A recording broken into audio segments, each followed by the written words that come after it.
Hi guys, Fog of Gaming here and welcome to Battlefield 1. Today we are going to show you 10 or more tips and tricks that you need to know for Battlefield 1. This is mainly for beginners, but we are going to start with an advanced tip. If you like to dominate the battlefield with your tank, then you are going to love this tip. Drive your tank to this part of the map, right between Foxtrot and Gulf. If you like a long range fight, then this little rock will give you all the cover that you need, and it will be extremely difficult for any other tank to kill you from far away. This is an amazing spot and you will always have the upper hand. You will have the high ground and you will have cover for your tank. But this is not why we are here.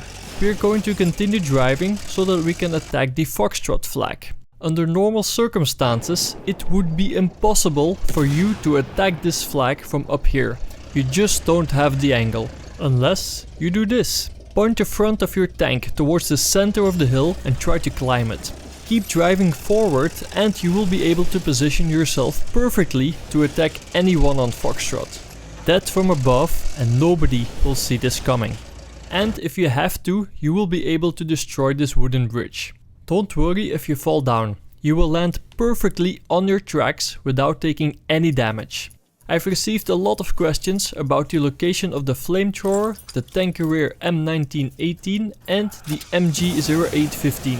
The flamethrower can be found at Bravo, the tank carrier M1918 is available at Echo, and last but not least, the MG0815 can be found at Foxtrot. For all the pilots amongst you, the E flag can be capped from mid-air. You can completely capture this flag without leaving your airplane. Line yourself up and as soon as you get there, start circling the flag. Depending on which airplane you are flying, you can do this at full speed or at slow speed. Everything depends on the maneuverability of your airplane. For example, it is better to capture at full speed when you are flying with the fighter. A good tip is to keep your crosshair slightly above the horizon so that you can fly at the same altitude. This will prevent you from crashing into the ground.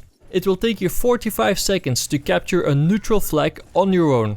It will also take 45 seconds to neutralize an enemy flag and another 45 to capture that same flag. So that is 1 minute and 30 in total. Every 4.5 seconds you will earn 25 points and you will receive an extra 500 points for a conquest capture. This means that capturing a neutral flag will earn you 750 points in total.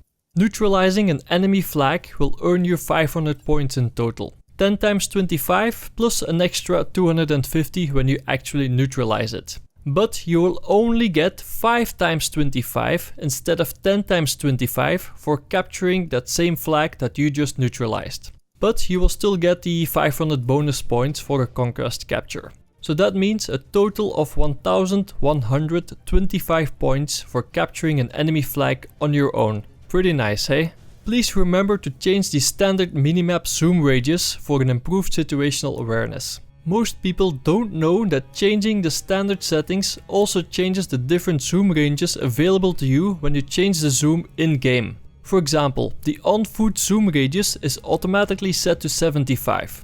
This will allow you to select 38, 75 or 150 meters in-game. If you change the on-foot radius to 300 for example, then you will be able to select 150, 300 and even 600 meters. That is double the available range compared to the standard setting. If you want to know the distance to a certain flag, then just aim in the general direction and it will automatically show up. This is very useful information. It can help you in selecting your next target, but it will also help you when you are sniping. If you know the distance to your target, then your next shot will be a lot more accurate. When you are the squad leader, you can order your squad to capture a certain objective. This will highlight the flag for your team, but it will also show the distance to that flag. Even if you don't aim at that particular flag, you will still be able to see the distance. If you want to charge your enemy, then first press sprint, and once you start sprinting, then press melee.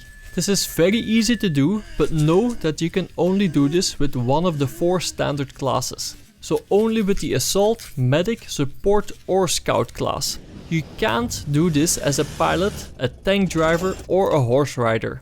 And you cannot do this when you have picked up a kit on the battlefield. So you won't be able to do this when you are holding a flamethrower, a tank carrier or the MG0815. If the worst should happen and you die, I mean, this will never happen to a good player like you, right? And you know that there are no medics in the vicinity, then don't waste your time waiting for a revive and skip it. Just press spacebar and get it over with. When you are dead, you can select the spawn point again and you can see the redeploy timer underneath the cancel button. When you enter a vehicle, you will see a very nice animation. If you want to save a few seconds, then you can already start driving. You don't have to wait until the animation is finished. Last but not least, know your weapons. Some of them can easily overheat. For example, the Lewis gun will overheat as soon as you fire 36 bullets in full auto. So don't get caught with your pants down. This was Fog of Gaming. Remember to like the video if you learned something new today, and I will see you on the battlefield.